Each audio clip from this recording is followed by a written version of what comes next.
of COVID, but normally we're in 3-week blocks, and we'll be in 3-week blocks starting in May again.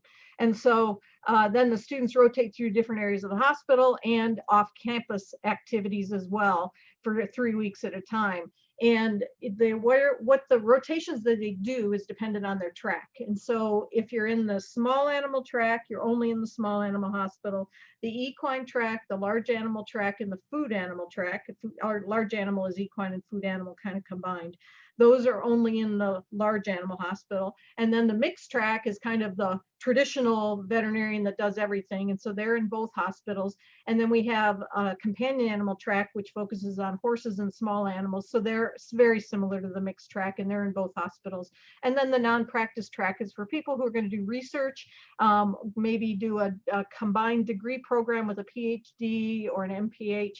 And then it's mixed. It's like mixed, but it's fewer rotations with some time to do research during the 4th year. So tracking impacts, you decide on your track in semester 5 of 3rd year, and then it helps you choose electives in semester 6, and it determines what your plan of study is for semester 7, at least for the required courses. Next slide. And so the courses in the 2nd year, I said that that's when you learn about disease processes. So pathology is the study of disease. And so that's where you do pathology. And then in the 2nd semester, you do more in-depth pathology, going through different systems. You learn about drugs in both semesters, parasitology, hematology and cytology, that's interpreting blood work. And then bacteriology, mycology. So you're learning about bacteria and fungus and the diseases that they cause. And then applications and integrations, or we call that A&I for short. That's a small group problem-based learning course where you work in groups of about 7 students, and you have a faculty coach with your group, and you work through clinical cases. And at the same time, you're trying to apply the information you've learned in all your other courses so that that basic science kind of comes alive and becomes more relevant. And then veterinary skills and competencies. This is number 3. So you will have had a year of this. And so you're starting on more physical exam and techniques for diagnosing disease, a variety of different techniques. And that's kind of a progressive course where you start basic in 1st year, and then it gets more detailed and more complicated techniques. And then 3rd year is more complicated yet. And then in the 4th year, you practice those techniques on patients in the hospital. You'll actually be doing them as part of their treatment. Next slide. So semester 4 is where you finish pharmacology. You learn about toxins, so different poisons that can cause disease. And you also learn about public health and epidemiology. The epidemiology is like the study of disease in populations, a lot of what you're hearing about now with COVID and in the pandemic that we're having. And virology is in semester 4. Clinical chemistry, so that's looking at blood work like kidney values, liver values, those types of things. And then more VSAC and public health course, and then the seminar course, current issues in veterinary medicine, where we talk about different topics that are either current topics or career choices or diversity topics or alternative medicine. There's a variety of different topics we cover in that, or research topics as well. So now I'm going to turn it back over to Lori so she can introduce our students. All right, so tonight we have 4 of our students here with us, and we just really appreciate their willingness to take some time and join us tonight, because it really does help, I think, give you guys a good perspective on what's going to happen in vet school. And, you know, me and Dr. Salisbury could tell you, but I would just tell you it's probably going to be a great time. And so would she. And it is, but these guys will tell you a little bit more. So we have Maddie Trowbridge, Kristen Sequeira. I'm just going to call her Z. Is that what we call her? Yeah. Clark and Oscar Ramirez. And they're going to tell you a little bit more about themselves, where they're from, why they maybe chose Purdue, and how's it going so far for them in 2nd year. Or if, I think they're all 2nd years, right? I don't have any 3rd years in this mix, do I? Yeah. And then, of course, as usual, you guys can throw in those chat any kind of questions that you have, and we'll get to those once they've finished kind of introducing themselves. And we are going to go in alphabetical order because that helps me. And so Z, why don't you go ahead and get started? All right, hi you all. My name is Zenobia, or Z, either way is fine. Sorry, my smoke detector decided it wants to die like right now. So if it beeps in the background, sorry. But just to start off, kind of like, why did I pick Purdue? So for me, I was kind of like a non-traditional as far as wanting to do veterinary medicine to begin with. I didn't actually know I wanted to do veterinary medicine until about my junior year in college, which is like super late for a lot of people because I know people, from what I hear, especially they pop out the womb and then all of a sudden they want to do vet med. Yeah, that just wasn't me. So when I was picking a vet school, I wanted to pick a vet school where I didn't have to pick what I wanted to do right away. I wanted time to be able to explore many different options, and just not have to pick a track like from my second year onwards. Because as you can see, I'm in my second year right now, and I'm still kind of up in the air of what I want to do. So I'm glad one of the reasons I picked this is to have that option. Another reason that I picked is because of the travel here.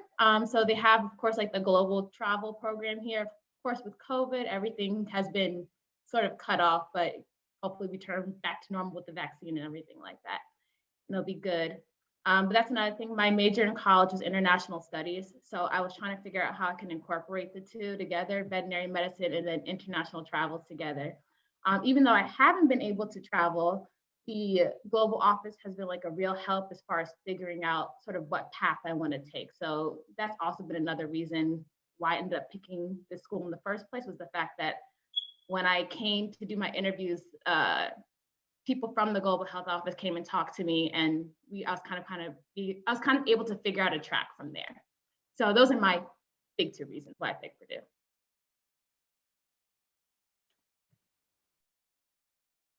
How's second year going so far for you? Second year is good so far. So far, so good. It's only second week. Oh, I guess I had the first semester. So first semester was good. It was interesting with the change as far as we went from, at the end of my first year, we went from pretty much all online to sort of coming back to school now a little bit more. And it went well, in all honesty. Like, I think the best part is that our class is very close, and I'm very appreciative of that. So we've all been like sharing notes with each other, trying to help each other push, sending each other motivational statements throughout the year. And I really think that makes a difference because, you know, as you all know, especially going from like college or working prior to coming to like vet school, you really need a strong foundation of people. I think that's what I really got my second year, was a strong foundation of people to help me get through vet school, especially my second year. Thanks, Z. All right, Oscar, there you are. You're on.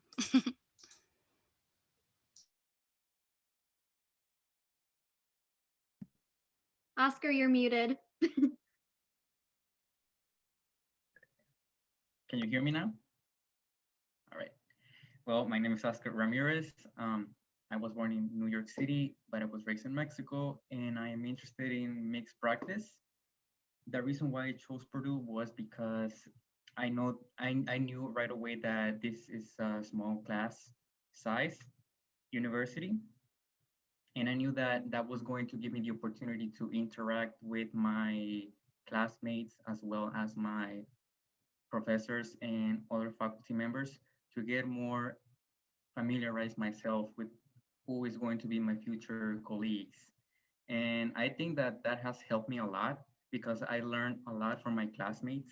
We are so close together that there's no competition in between or among us because we know that we're going to treat animals at the end of our careers. So we're going towards the same goal. And I personally ask a lot of questions because I learn from pictures, diagrams, concepts. So whenever I don't understand a question or a concept from the lecture, I have the opportunity to interact with my faculty members and my professors and get those ideas straight. So that way I can move on and improve and learn in a better way. And Purdue is very good at it because once you come here, the professors really know you by your name. So it creates an environment that you are part of the family and you are together with veterinary nurses working with the entire veterinary team, which that's the reason why you want to be here in Purdue, because eventually when you graduate, you will need to interact with not just the client and your patients, but also with your veterinary technician and nurses and other veterinarians as well. So another reason why I chose Purdue is because they offer a lot of hands-on experience. We have BSAC, the BSAC course, help us a lot to learn skills that we're going to be able to apply in the clinics, and also having a lot of part of our schedule being in person, that help us a lot to be able to apply what we learn in the classrooms and the laboratories in our clinical year. So those are the biggest two reasons why I chose Purdue. And so far, second year, I took pharmacology. I am not good with memorization, but the fact that I enjoyed pharmacology was because I was able to apply whatever I learned in the class in my A&I course, because they give you cases, and that's one of the connections that you will make with a real case scenario. So you're able to extrapolate whatever you learned in the class, in the PowerPoint, to a case where you actually are using all those concepts. And this is not only true for pharmacology, but as well for bacteriology and general pathology and all the other classes such as parasitology and hematology.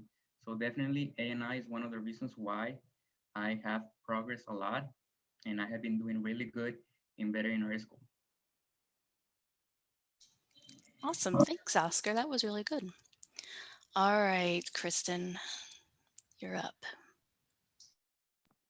So my name is Kristen Sequeira, and I'm from New Jersey, and I'm planning on tracking small animal, but every time I do one of these, I change my answer between mixed and small animals. So we'll see what ends up happening.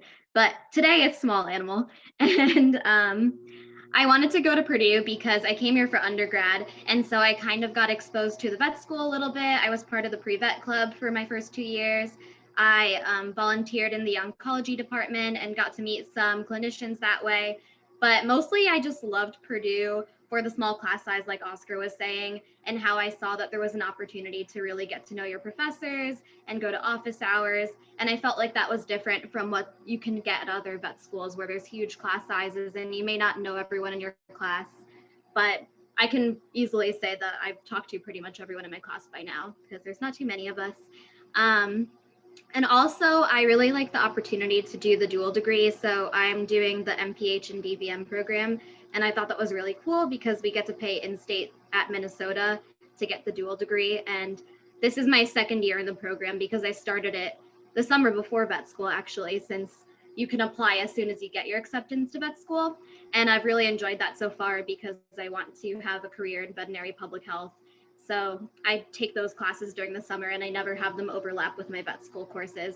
So that's been really nice. And for me, second year has been probably my favorite year out of the two because I feel like we have such a strong base now that I'm able to take what we're learning in the classes and apply it to things that I've seen in clinics that I've worked at. It all seems very clinically applicable to me because I'm making the connections now between the cases that I saw when I was younger by shadowing vets and the cases that I saw when I was home working on break. And it's really exciting to feel like you understand what's going on. And like Oscar was saying, A&I has been my favorite course, and I'm sad that it's over because you feel like a mini doctor in that class. And through the exams, you get to work through a case on your own. And that's easily my favorite class. So yeah, I love second year so far, but no exams yet. So we'll have to see how it goes after that. To be determined then. Yeah, to be determined. I'm sure you'll still love it. All right, next we have Maddie, and she has a little helper with her, it looks like. Hi guys, this is Link. He's being very needy right now, so sorry if he gets talkative. Anyways, I'm from Northern Indiana, and I chose Purdue for several reasons. I actually did not go here for undergrad, but I knew of the school because I am from Indiana. But one of the big things that influenced me was, of all the schools that I applied to, it was the only one I actually had an in-person interview at. And I know obviously that's not the case for you guys this year for any of the schools. But while I was here, I really felt like, because when we did our interviews, it was a whole day process, and I really felt like I was immersed in the school for a day. And I really got to see kind of like the family atmosphere that Purdue really pushes here. Everyone that I passed in the halls, whether it was a faculty member, a vet student, a vet nursing student, everyone said hi to me, greeted me, you know, asked me how I was doing. I just felt so welcomed here. And I knew that that was a big part of why I wanted to come here. Also, I really liked the hands-on opportunities that they offered to us, like several others have said already. The VSAC course has been super fun.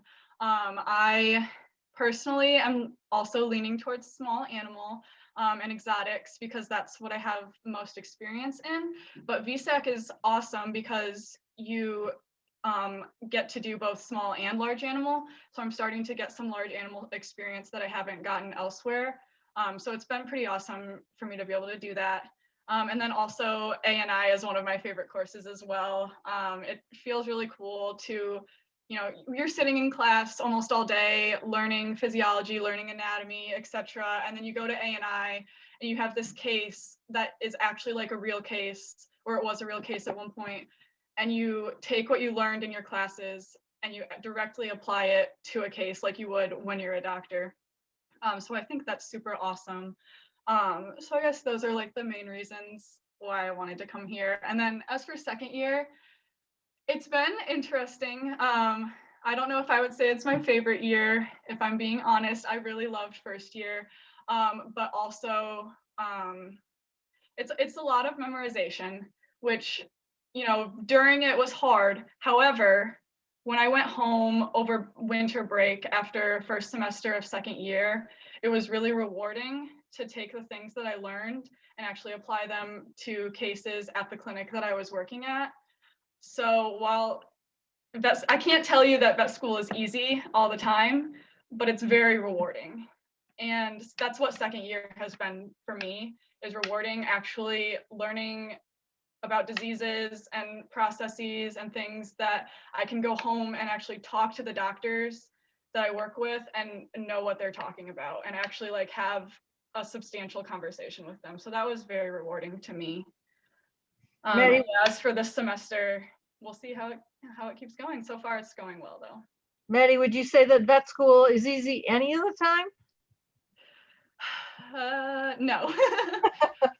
Always rewarding. Good answer. Good answer. All right. Thanks for all that, you guys. So we're going to open it up for some questions. I have one from Haley, and it's for Dr. Salisbury. And she says, is there any classes you can take about laboratory animal medicine, especially during fourth year? Yes, there are classes actually, we just added a new one that hasn't been taught yet. So there's a veterinarian that is not in our college, but she is a university veterinarian, Dr. Darbyshire. She's board certified in laboratory animal medicine. And so she teaches a 1-credit elective course in semester 6 of the DVM program. That's the Introduction to Laboratory Animal Medicine. It's basically a lecture course, and she's modifying that course, I think, to add a little bit of practical experience, but then she's adding a second 1-credit elective course, and I think the one's going to be moved to the second year and the other one will be in the third year, and that's more advanced laboratory animal medicine. And then she's also offering a 4th-year rotation, so it's a 3-week block where you're immersed in laboratory animal medicine. Good. So Paul Can asked. I add something to what you just said, Oh, Dr. sure. Salisbury? Yeah. As far as lab animal medicine, also, you do get some introduction to it as well in your first year. Like, it's scattered kind of throughout your lectures. And then this past semester, we did do handling of like rats. So you, even before you get to 4th year, you do have some introduction to it prior to, just to see if you're interested in it. That's great. Thanks. So in the chat we have, and this is for all 4 of you, what opportunities did you have to strengthen your veterinary skills during the summer between your first and second year?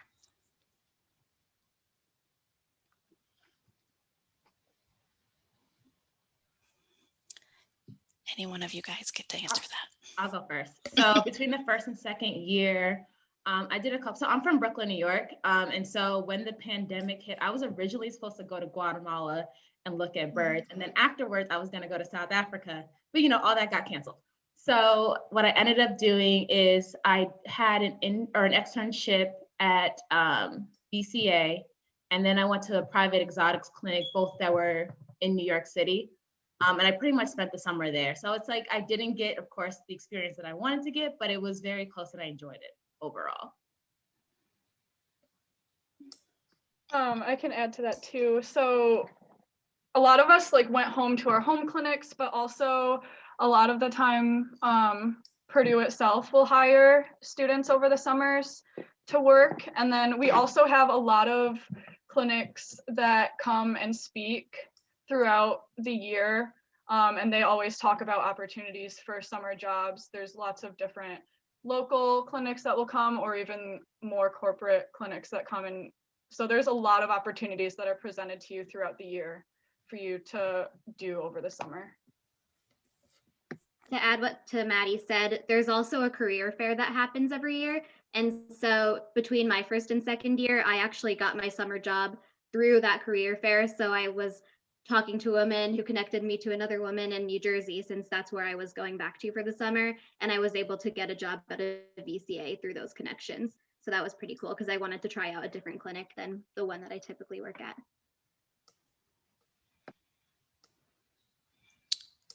What about you, Oscar? Anything? Well, I would just recommend getting more experience, such as shadowing a vet. In my case, I went to my hometown, so I had the opportunity to shadow and volunteer at a clinic in the local town.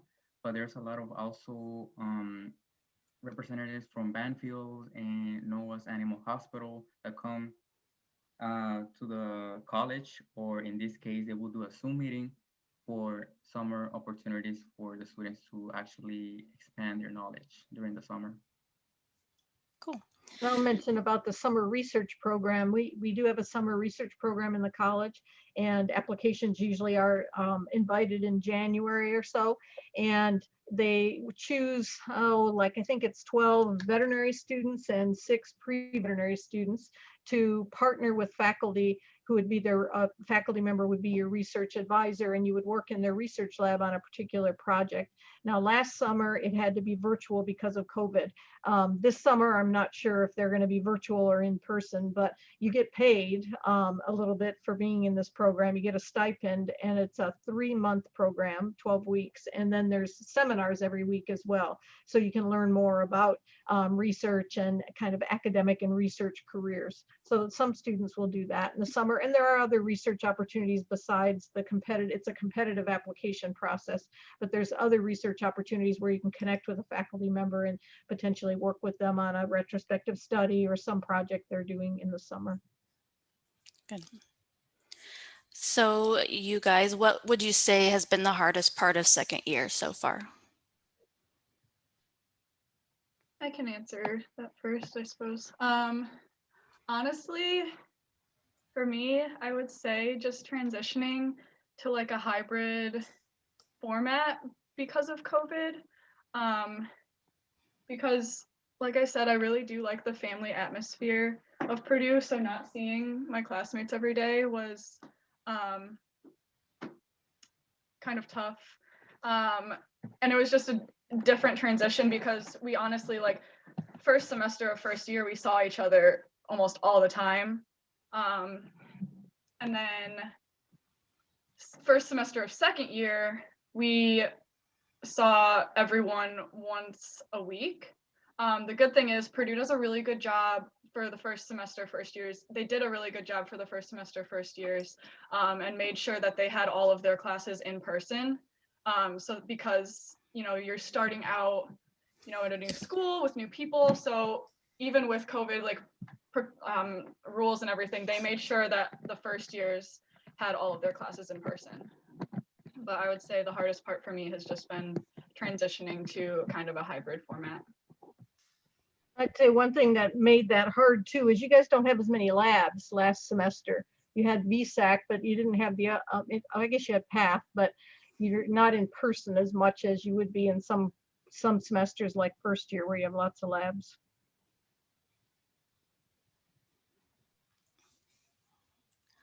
All right. We have another question. Do you have any financial advice for us before we start vet school? Anything related to finances or budgeting?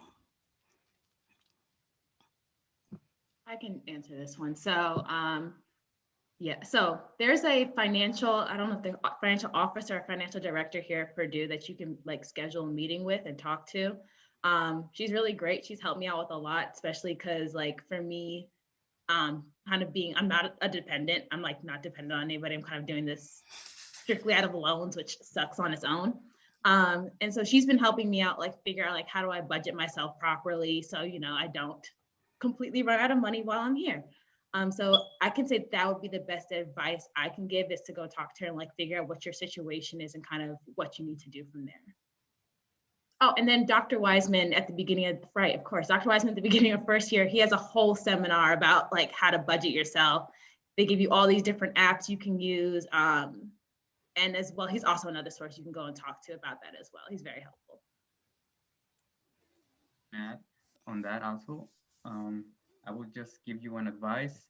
If you have the opportunity to work over the summer before starting school and saving some money, that would actually help you a lot to reduce the amount of loans you can take.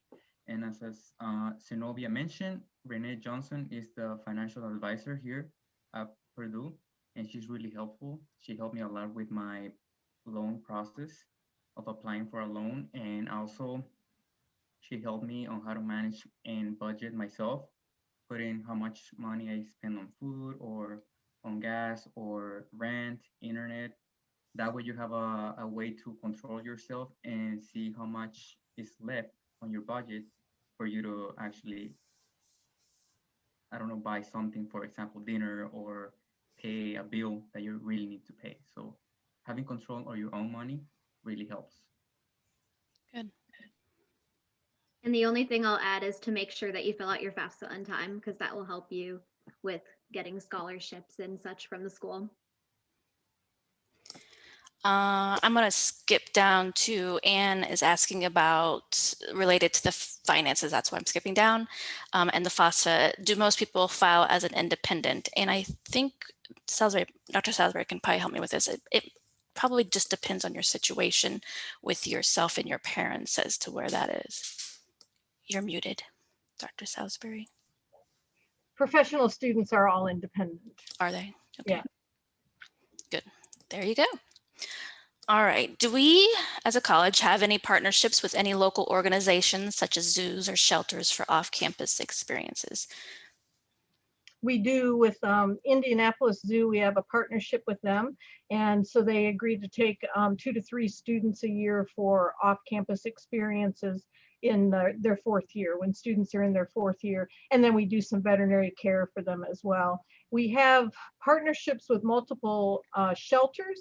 We have a mobile unit, which is called Priority for Paws, that goes around to different shelters, or did before the pandemic, would go to different shelters on a rotating basis and take 4th year veterinary students and veterinary nursing students, and they would spay and castrate animals at the shelters, and they go to a different shelter each day. With the pandemic, they can't use the mobile unit because it's too small to be able to do any kind of social distancing. So now the shelters are bringing their animals to the vet school, and they're spaying and neutering them in some areas in the vet school. But we do have partnerships with a lot of different shelters. And so those are local partnerships. But then Z mentioned about global engagement, and that there's a lot of international partnerships in a variety of countries for doing international travel and study abroad when COVID restrictions let up, and we can do that. And I'm so sorry that you guys haven't been able to do that, what you were hoping you would do when you came, because normally we have lots of students each year that study abroad in the summers. All right, good. Are there opportunities for Purdue veterinary students to gain experience or practice skills at the Purdue ASREC farms? Yeah, our vet students don't go to the ASREC farms much. Sometimes the food animal clinicians will do some veterinary care on various animal science farms on campus or off campus too, but we don't directly go there on a regular basis. All right, and am I missing any questions in the chat? And if anyone can pop on their microphone and of course ask a question, don't be shy, just go ahead. Hey, Christina, I was wondering if you could, sorry, Christine, I was wondering if you could talk a little bit more about the DVM MPH program and how that's been working for you. Yeah, sure. So basically, we have an advisor. His name's Dr. George Moore at the school. And so I was able to talk to, he was the advisor recently. So before him, it was Dr. Rupel. And so I met with her when I was in undergrad at Purdue because I hadn't entered vet school yet. And basically how it works is that if you have an interest in public health, you apply to the MPH as you would for any master's program. And you don't have to take the GRE again if you took it for vet school. I'm trying to remember this process now. So there's this, SOFAS is the application portal. So you use that for any master's program that you apply to, and it's similar to like the Common App type of deal. And you apply to the school for Minnesota, and then when you get your acceptance, you can start taking classes. And they always recommend just take them during the summer because why would you add to your workload during the vet school year? So they never overlap. And so typically in the summer, I'll take 2 or 3 classes, and then they run for pretty much the whole summer, maybe a week before, week after off. And yeah, then you work through your master's, and you can pretty much get it in 3 years if you do your capstone before your 4th year. And I think they allocate about 5 years for you to do it, so that if you wanted to spread it out longer, you have that extra year at the end after you graduate with your DVM so that you can finish off your master's. But I think most people tend to plan so that they finish with their MPH and DVM at the same time. Did you have any other specific questions? I'm not sure which aspect of it you were asking about. No, that was great.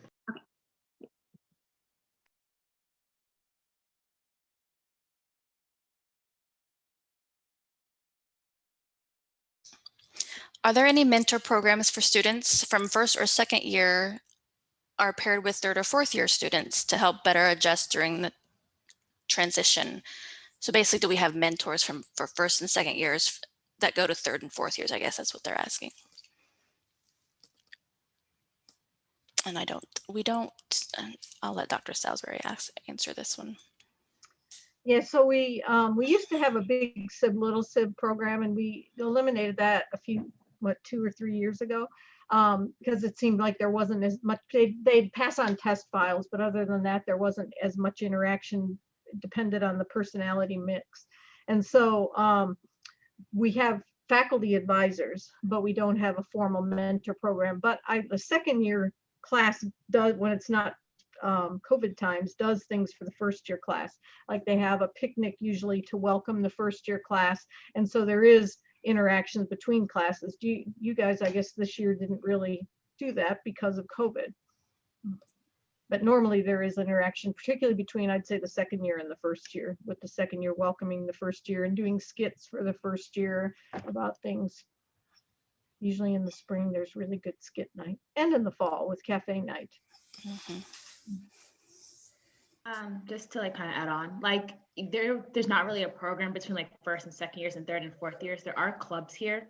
And so with the clubs, you do get to interact with a lot of the 3rd years, not so much the 4th year because they're busy becoming doctors for real, but like more so the 3rd year. So through there, you kind of form a mentorship program there because you're able to meet other people in different classes as well. And another thing that we just started a year and a half ago, I guess, is we have practice teams. And so when you're a 1st year student, you're assigned to a practice team. We have 12 practice teams for a class. So there's 7 or 8 students in the team, and then a faculty member who's volunteered to be the mentor for that team. And they get together 2 to 4 times a semester, maybe, depends on the team. But the idea is you're supposed to be like a practice group where you work together and you can talk about issues. It gives you a small group of people to get to know right away so that you can ask questions of your faculty mentor, of each other, and just form a little bit of a community and some friends.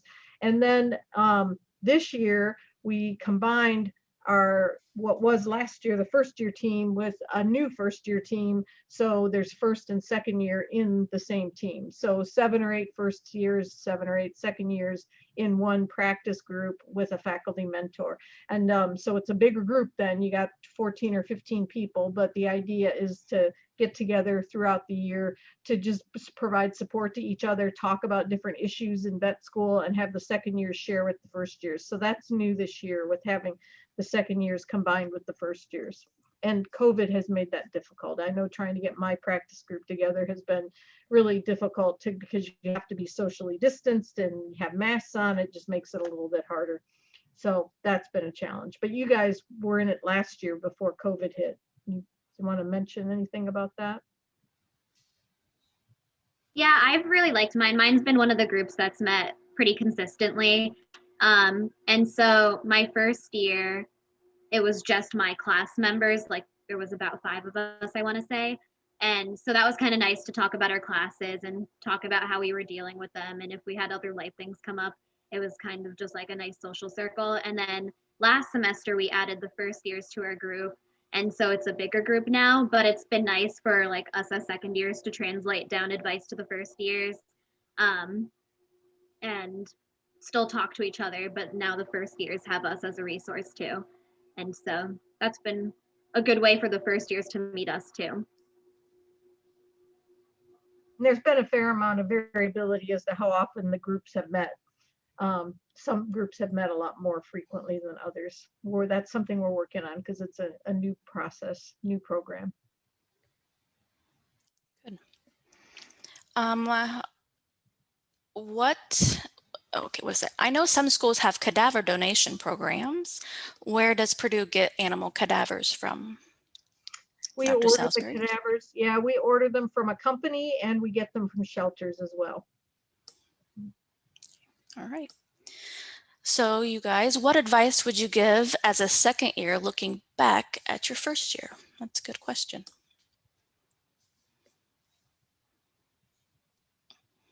Say that to learn what you have to learn for histology class, because that is going to come back at you, but in a new way, where you learn the normal in the first year of every single organ, how it looks on a slide.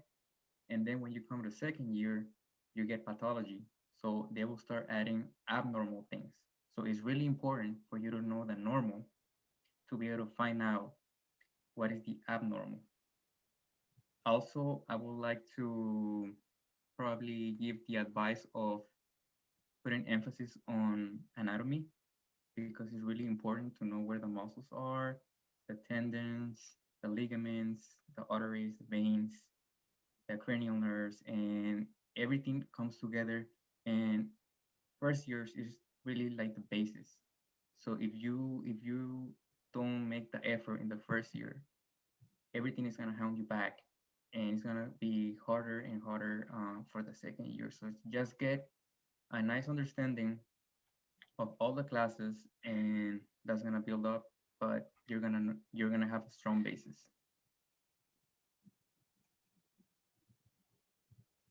All right. My advice is gonna sound cheesy, but try and enjoy it. Like, try and enjoy the ride. Like, it's really, really easy to let yourself just get super stressed out, but like, just try and take a step back every once in a while and realize that like your goal for like however long it was for you, like whether it was, you wanted to be a vet since kindergarten or whether you decided in college, like you've been working to like get to vet school and now you're here. So like take a step back and realize that and like remember that, and it does help a lot when you're stressed and stuff. And then like remember why you're doing it too. And also like make sure you're taking breaks. You do have time for breaks. I make sure to, go for a walk most days or watch a TV show or something. Like there is time for that too in vet school. Like you don't have to be studying all the time. And taking breaks is really, really good for you. Probably more beneficial than the extra half hour to an hour that you would get studying. So. I second everything Maddie said. And also don't psych yourself out. Like, you're going to try your best no matter what. And you don't want to listen to your classmates and feel like you're not doing enough, because the reality is everyone's studying different things at different times. If you hear someone completed an assignment, don't freak out that you haven't even started yet, because everyone's working on their own schedules and there's just no use in comparison because everyone's doing their own thing. So don't compare yourself to your classmates and enjoy it. I guess for me, I kind of what like everybody said, but just to add on the fact that also be willing to be adaptable as well. When you come into vet school, like how you study may not be the right way to study. I remember I think the first set of tests that I had for me were hard because I was like, I have no idea what I'm doing. Like, this is not normally how I study for things. And I had to adapt and change the way I did things in order to do better. And so once I figured out how to do that, things got better. So saying that you may have to adapt as you go, but that's okay as well. That's just part of the learning journey and part of the process. Great advice, guys. I think we've all learned how to be very resilient within this last year or so, all of everybody. So it's a kudos to all of us who have gotten through and been resilient.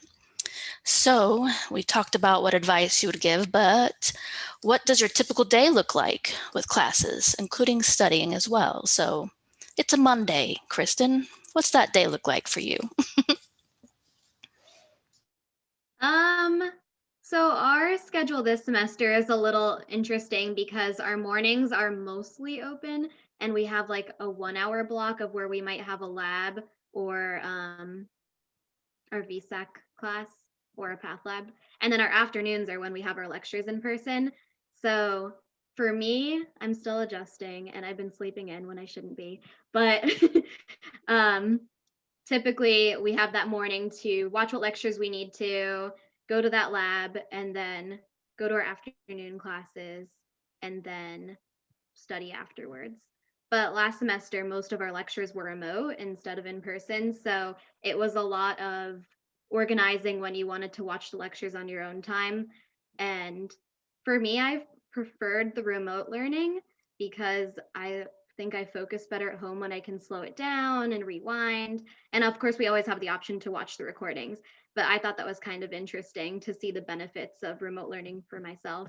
But this semester is a little different because we have a complete hybrid of very few lectures being online now and most of them being in person. That's what my schedule's been like, but I nominate Maddie to answer this question next. Yeah, so this semester, like Kristen said, has been kind of an adjustment because most of our in-person classes are in the afternoons. And I'm more of a morning person, and so is my cat. So even when I want to sleep in, he usually has me up at 7, which is okay.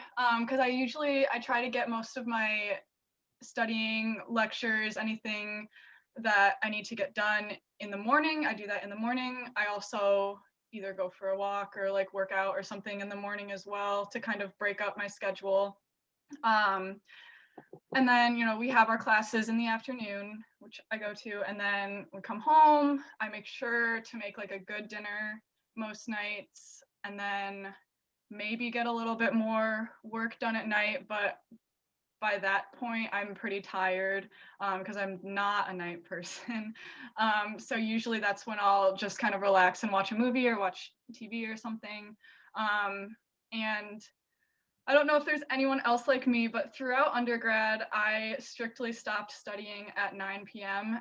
And I thought that would stop in vet school, but it hasn't.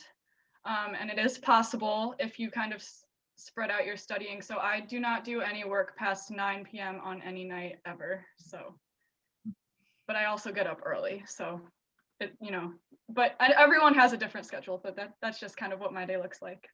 So. Maddie's a true wonder. That's why I nominated her. I do not go to bed at 9 p.m.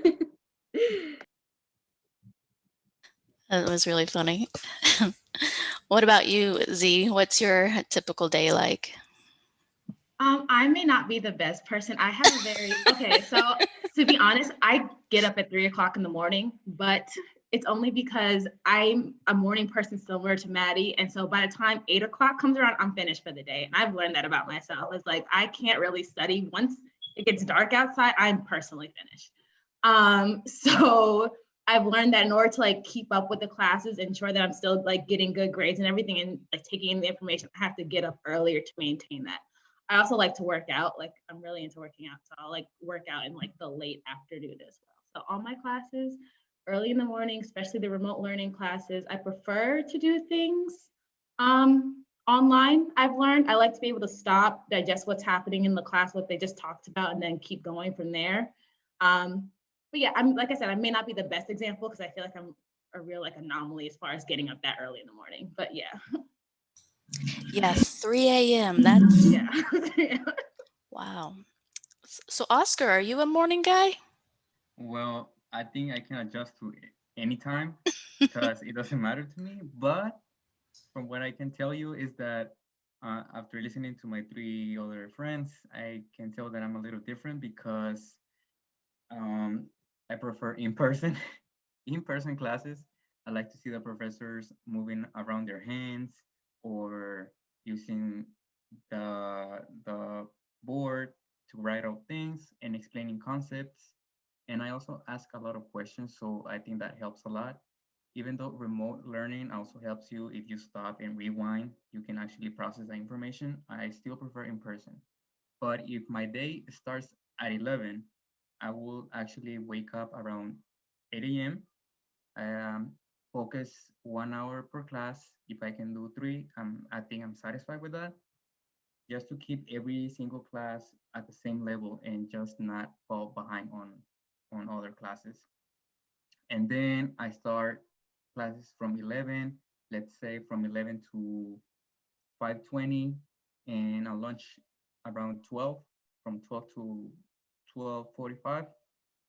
And then after finishing my day, I come home, I make some dinner, and I have a break for about 1 hour. I either call my family members or watch Netflix or just listen to music. And then I stop around 10:30. And but yeah, I can study during the day and or during the night. I don't think that affects me. So Thanks, you guys. That was really helpful. Does anyone have any other questions? They can pop on their mic and ask any one of them. Okay, I have a question. It's like a two-part question. But one, have you guys found it difficult to get experience at a clinic during breaks because of COVID? And then the second part, it's my understanding that vets are not classified as like essential workers or healthcare workers. And so moving forward, how do you see like getting the vaccine or that affecting whether you can get hours or start going places, and when is it expected, like kind of in the field, to get the vaccine? Well, I'll just address about essential personnel. In Indiana, veterinarians are classified as essential personnel. However, they're not on the list to be vaccinated as priority vaccinations. So they're not separated out as a special group for vaccination. So we'll just be vaccinated when our age group comes up, they open it up to the general public, and that's all determined at the state level. So we are going to be administering vaccines on campus, and they're all set up to do that. But right now they haven't been allocated any vaccine yet. But I'll turn it over to the students to talk about practice experiences.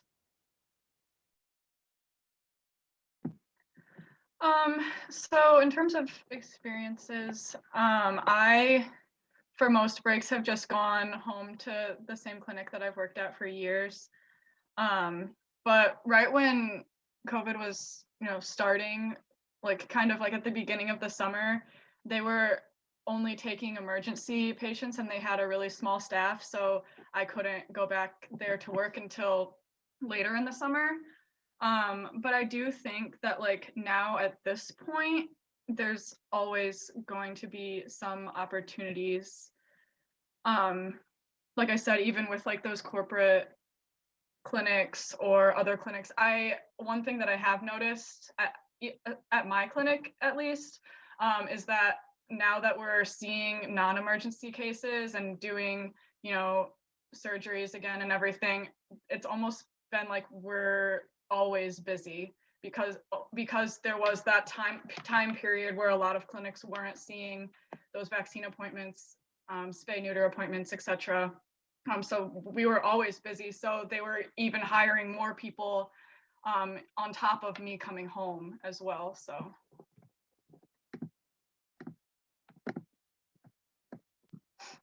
I think for the most part, aside from those who wanted experience like internationally, a good number of our classmates at least were able to do their clinic internships, and at least for small animal, and I know some did large animal too. And I actually think it's a really unique time to get experience during COVID because a lot of clinics, at least small animal, are doing curbside. So none of the clients are coming in the building. So that allows for the vets to like really talk you through what they're doing and have you do more hands-on stuff since there's just not like the clients being in the room so that they have to be the one in charge. So I found that to be pretty unique, but I think it hasn't affected those kinds of internships too much because there's still a need for help and extra hands in the clinics. Yeah, for like my experience personally, I actually ended up getting a job because the clinic in New York was so low on vet techs that they were hiring. They just needed help in general. So I guess for me, it ended up being a positive sort of. But yeah, I don't think really in general, from what I understand for most people, I don't really think it was that big of an issue outside of like when you came back from school, back to your hometown, there may have been like a small gap in time. In which clinics were sort of unsure of what they wanted to do because everyone was just in a place of, I don't know what's going on right now. But like, I think as of now, most clinics have figured it out. Yeah, I went to my hometown and I shadowed the vet, and I don't think there was a problem for me. But in the summer where COVID was happening, I spent most of the time with my family just because I wasn't sure how the things were going to escalate. But after seeing that, even though you don't get the vaccine, but you still protect yourself with a mask and taking the precautions, I don't think that's going to be a problem for this summer. So, yeah. Thanks, guys. Any other questions anyone has?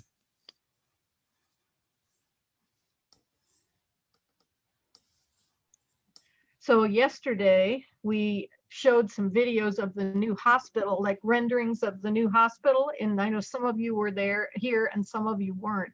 So if anybody wants to see that, you can stay on the call and Lori can play those. If you don't know, we are building a new hospital, new equine hospital, farm animal hospital. Those will be completely new, and then a very large addition to our small animal hospital. And it's supposed to be done in December of this year, and then we plan to move in March of 2022. Very exciting. Every day it's developing more and more. And I get to go on a tour tomorrow. Oh, you do? Going inside, yeah. Will they let you like have your phone cam secretly? I don't think it even has to be secret. I think I can take. We're gonna need you to do that for us. Has construction been set back at all due to the pandemic? No, it hasn't. It's been right on schedule. Impressive. Yeah. Yeah.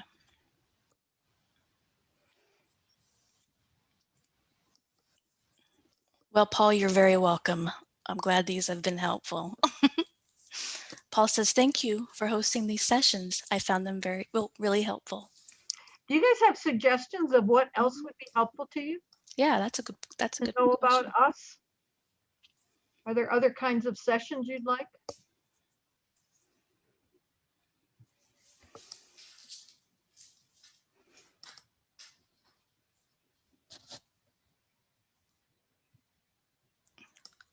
Liz says like a mock lecture. Mm-hmm. Dr. Salisbury, we're going to need you to do that. No, I'll do an A&I group. Oh, that'd be a good. That would be fun. Mm-hmm. That's a good one. Any other suggestions anyone can think of?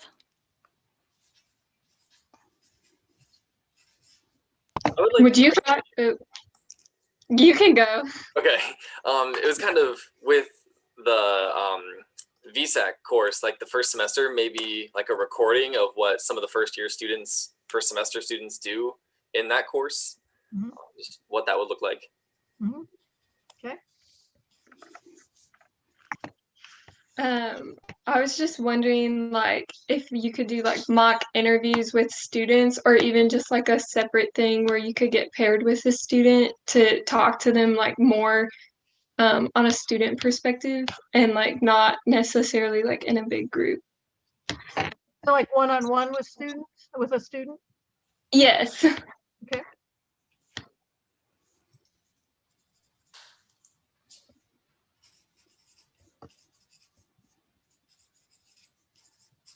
All really great suggestions. Okay.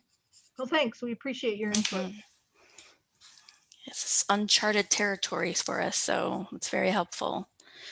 And Madeline said maybe a strictly financial one, as there were a lot of questions about that. Tell us how to go about getting loans. And I will say, we usually, like every year we do, and this past year our financial aid contact has retired, so it's been a little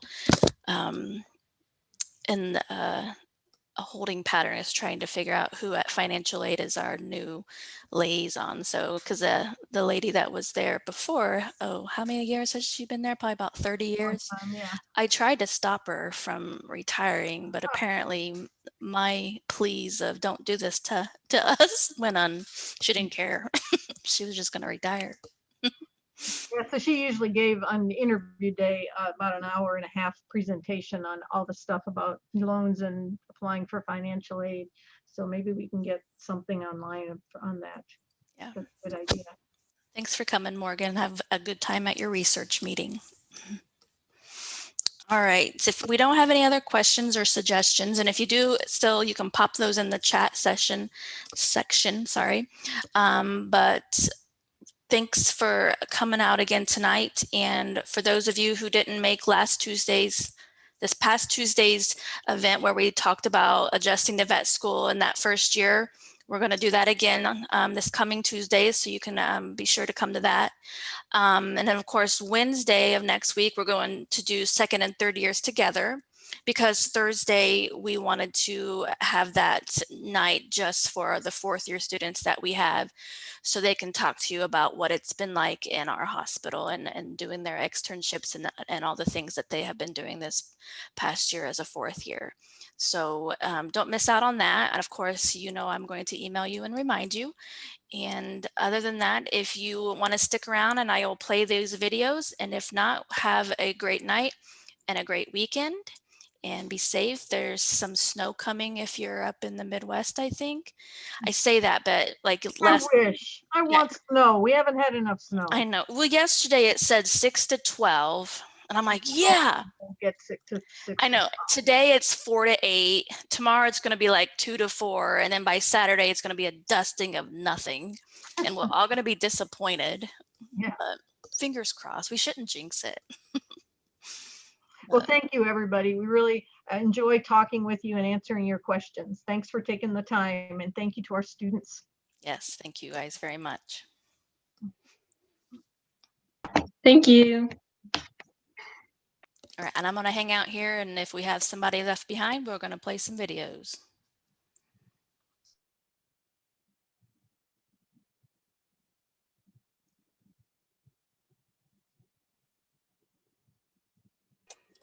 Dr. Salisbury. Yeah. So this isn't so much a question, but I was talking to the vet that I've been working with today. Who's that? And he went to Purdue, Dr. Tom Canick, and yeah, you were actually his mentor, advisor back in the class of '93. Yep. And he just wanted me to say hi to you for him. Tell him I said hi. I will. Doing well. Yeah. He wanted me to let you know that every bit of advice you ever gave him was very applicable, and he felt like some people give him advice that you're like, maybe I will, maybe I won't use it, but he said every bit of advice you gave him was just spot on. Oh, that's great. I'm glad I could be helpful. No, he's a great guy. Yeah. I've loved working with him. He's knowledgeable and great mentor. But yeah. Thanks. Tell him I said hi. I will.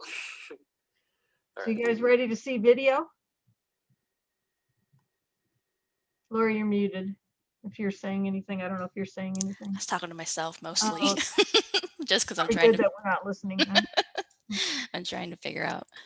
All right, so give me just a couple seconds. This first one is going to be the drone video. Is that okay? Sure. And then I The liked how you, flyover of the construction site, which actually looks quite a bit different right now. yeah. If you,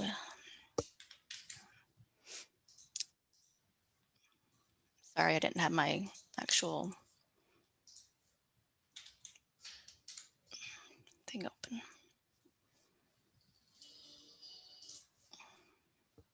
I hear the music. Are you gonna Yeah. share, Yeah. share your screen? Okay.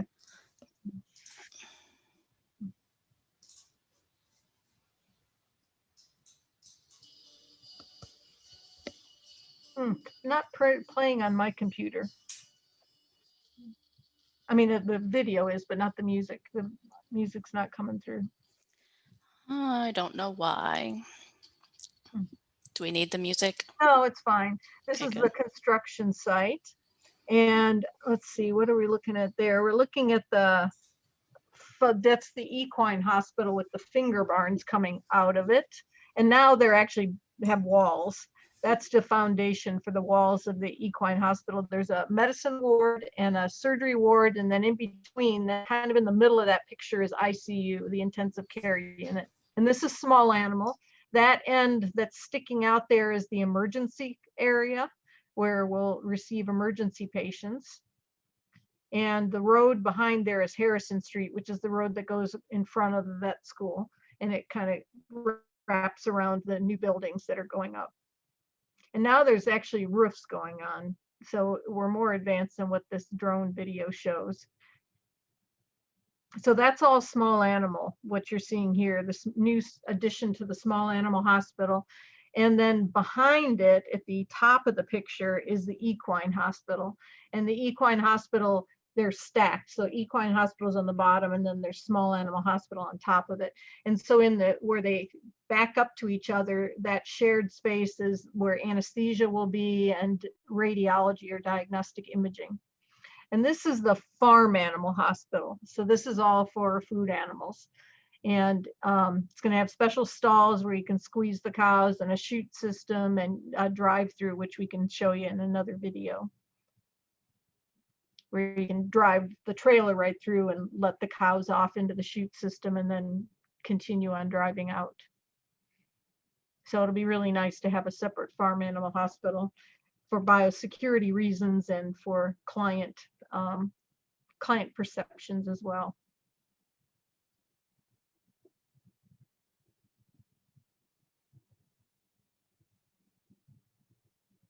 Now you're going to do the one to the small animal hospital? Yeah. So this is on here, the driving around on the kind of the ring road that goes around the whole complex. So we're going by an exercise area for equine, and then equine and coming up to small animal here.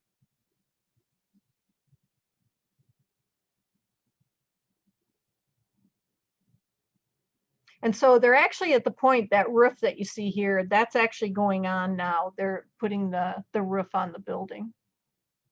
It'll be good to get it under cover. And then, so this part's all small animal that you're seeing right here, new small animal hospital. And across the street is our library, and then the old small animal hospital, and they'll be connected by a connector part of the building. They'll connect the two hospitals so that you can walk inside from one hospital to the other. So this is where clients will come in, and there's client parking to the left here in front of the new part of the small animal hospital. And straight ahead is the connector. So the low part straight ahead is the connector between the new building and the current building. And then the building on the part of the building on the left there is the emergency room, basically. And then the main entrance is those pillars, kind of are big windows, kind of with that roof that sticks out. And then that's the connector.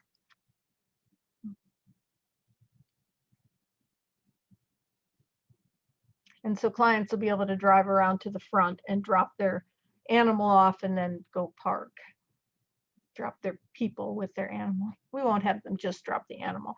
And then this walkway, on the other side of it is the tribute garden, where we've had clients donate statues and plaques to honor their pets that have passed away. And it's going to be a really nice tribute garden behind there. We had it in front of the old small animal hospital, but that had to be moved because of construction. So we're going to make a really nice new one with this arbor where you go into it here. And it'll be a nice kind of quiet, peaceful area in front of the hospital where clients can go and walk or sit.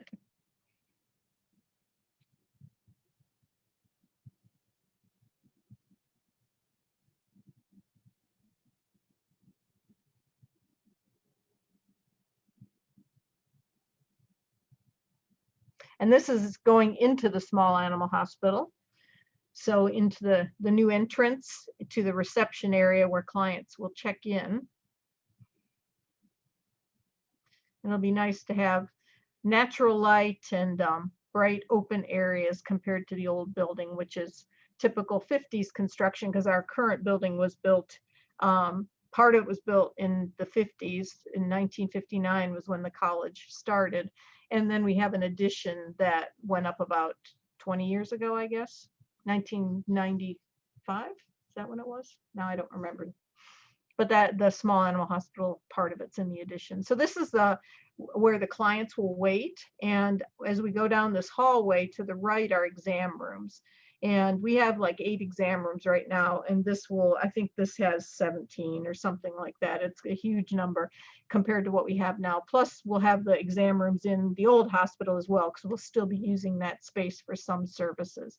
But it's going to be nice and open with lots of exam rooms. And then we're going to turn and go into an exam room. There's nice places for clients, or will be for clients, to work on their computer and charge their laptop or tablet.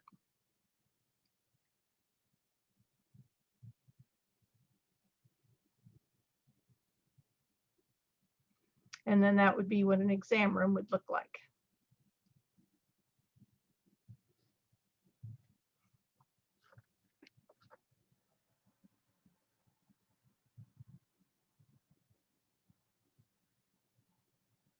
And we're at the point of picking out all the finishes and the colors and ordering equipment and all that. So we're pretty far along. It's going very well. So this is the emergency department.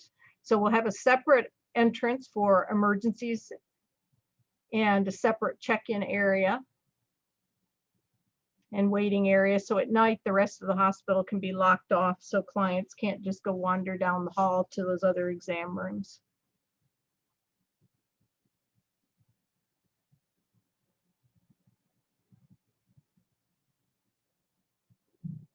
And we have a very busy emergency service. We bought a local emergency clinic. When was that? It was about 11 years ago, I think. We bought the local emergency hospital, and the veterinarians that ran it didn't want to run it anymore. And so now we run the emergency hospital for the area. And the caseload's just been growing and growing. It's very busy. So these would be exam rooms for emergencies. And then there's also some treatment rooms in this area of the hospital. And then in the back, which you can't see, there's an intensive care unit and there's an intermediate care unit, which is where animals that aren't critical, but they still need IV fluids and pain medication and that kind of thing, they'll be in the intermediate care area. Right now, we don't have an intermediate care area. Everybody's in ICU. So that'll be really nice to have that space. And so this is going to show the large animal side of things. And so right now we have a large animal hospital. And so horses and cows are in the same general hospital. They're in different wards for the most part, but it's a very small old hospital, and it's going to be demolished once the new hospital is up and we're in it. And so in the new hospital, farm animal and equine are completely separate. And so this is going to take us to that. We're going by farm animal right now, but then it's going to take us down to the equine hospital. And like I said before, equine and small animal are connected. And so some of our specialists work on both on large animals and small animals, particularly the anesthesiologists, the radiologists, because they work on all species. The ophthalmologists do some, mostly horses and small animals, but they could do cows occasionally. And so having those two hospitals connected will be very helpful. And they're connected right now too. So this is the client reception area for equine. This is the equine outpatient clinic. And so when animals come in, horses come in like for a lameness exam or something, this is where they'll come. And then there's a nice waiting area for the clients. And then there's some exam rooms or treatment rooms where they bring the horses in and be able to do their evaluation.